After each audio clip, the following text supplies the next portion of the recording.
মনে করছিস তোর আমি ছাইরা দেব? তোর জিভ বানাইছে তোর চুলটা নাসিম।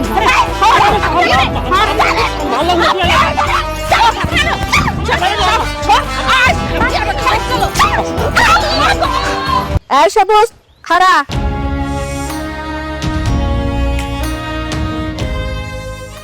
সকাল সকাল বড় নিয়ে কই গেছিলি? হ্যাঁ আমার রাবেয়া তো বিয়ার আগে সবসময় থ্রি পিস পরছে, ও শাড়ি পরে বেশিক্ষণ থাকতে পারে না, এই জন্য ওই মার্কেটে গেলাম, কিছু থ্রি পিস কিনা দিছি, আরো কিছু জরুরি জিনিসপত্র দরকার ছিল, এগুলা কিনে নিয়ে আসলাম।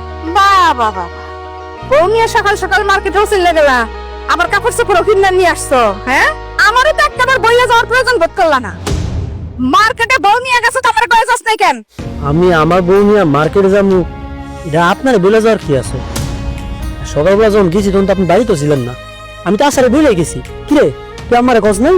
ভাইজান আমি আমারে বলছি তো তুমি বাবেরি নিয়ে মার্কেটে গেছো। এই আমার মাইয়া কইব কেন? হ্যাঁ, আমার লগে কি মোবাইল ছিল না? তুই আমার একটা মিনিট ফোন দিয়া কইতে পারলি না যে বউ নিয়ে মার্কেটে যাবি? আর বিয়ার পর পর এত কিসের শপিং? হ্যাঁ, বিয়া হইতে না হইতেই আমার পোলার ঘাড়ে সই রাখার জমিদারি শুরু করে দিছো না? শাড়ি না পরে এখন থ্রি পিস পরবে। আইছে ফকিন্নির মাইয়ার এত জমিদারি আসে কই থেকে? হ্যাঁ, খবরদার আম্মা, আমার আব্বারে নিয়ে একটা বাজে কথা বলবেন না আপনি, তাহলে কিন্তু খুব খারাপ হয়ে যাইবো। তোর এত বড় সাহস, তুই আমার মুখে মুখে তর্ক করস, আবার আমার লগে চক্রান নিয়ে কথা কইতাছে। আপনি গ্রামে মেয়ের কাছে আমার উল্টোপাল্টা কথা বল, আবার আমার বাপেরই নিয়ে উল্টোপাল্টা কথা বল। ছাড়ো তুমি আমারে। আপনি কবে দেখছেন? হ্যাঁ, কবে দেখছেন আমি আপনার সাথে ঝগড়া করি? কোনদিন দেখছেন আমি আমার জামাই নিয়ে ঘরের ভিতরে বসে থাকি, মানুষের কাছে আমার মিথ্যা কথা বলে? লজ্জা করে না আপনার? দেখছো তুমি? হ্যাঁ, তোর ভাই কেমন একটা ডাইনি মাইয়া বিয়া করে নিয়ে আইছে, মনে হইতেছে আমারে সত্যা খায় ফলাইবো। মা তুমি এসব বাদ দাও, ভাইজান তুমি বাবাকে নিয়ে ঘরে যাও। এই কিসের ঘরে যাইবো? হ্যাঁ, কোন ঘরে যাওয়া যাবি নাই, তার আগে তুই আমারে ক, তোর কাছে আমার কিসের উত্তর দিতে হইব? কিসের? হ্যাঁ ক।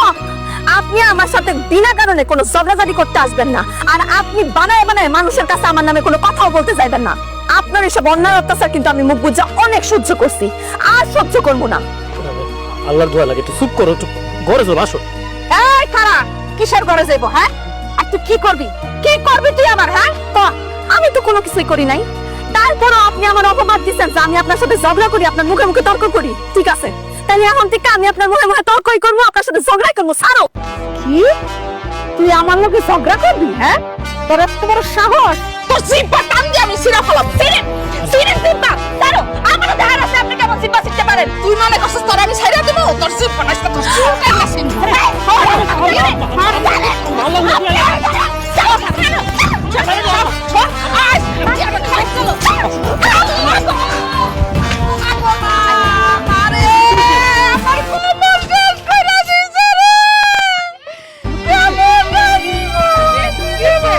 আপনি কাঁদতেছেন কেন? আর কইতে রে মা, এমন এক ফুলার বউ আমি পাইছি, এমন ডাইনি আমার লগে মুখে মুখে তর্ক করে, আমার লগে হাইতে পুরো ঝগড়া করে, আজকে তো সব শেষ করে দিচ্ছে, আমারে ধাক্কা মেরে ফেলাইছে, আমারে মারছে। আর এমন ফুলার ফুল আমি জন্ম দিছি, ছায়া ছায়া সব দেখলো, একটা কিচ্ছু কয় নাই বউরে, আমারে শেষ করে দিছে। কি সমস্যা? তোমার কি আমি ভালো মানুষ মনে করছি না? বিয়ার পরে যে তুমি এত খারাপ হবে এটা ভাবতে পারি নাই। কি আর করবেন চাষি, বিয়ার পরে পোলার এরকমই হয়েছে, অমানুষ হয়ে যায়। এরকম একটা অমানুষ পোলা জন্ম দিয়ে দিস না, আর সারা জীবন কান্ত হইব, আর কিছু করার না। তুমি এটা অমানুষ হয়ে গেছো বিয়ার পরে, তোমার বউ তোমার মায়ের মধ্যে মারলা, তুমি দেখলা।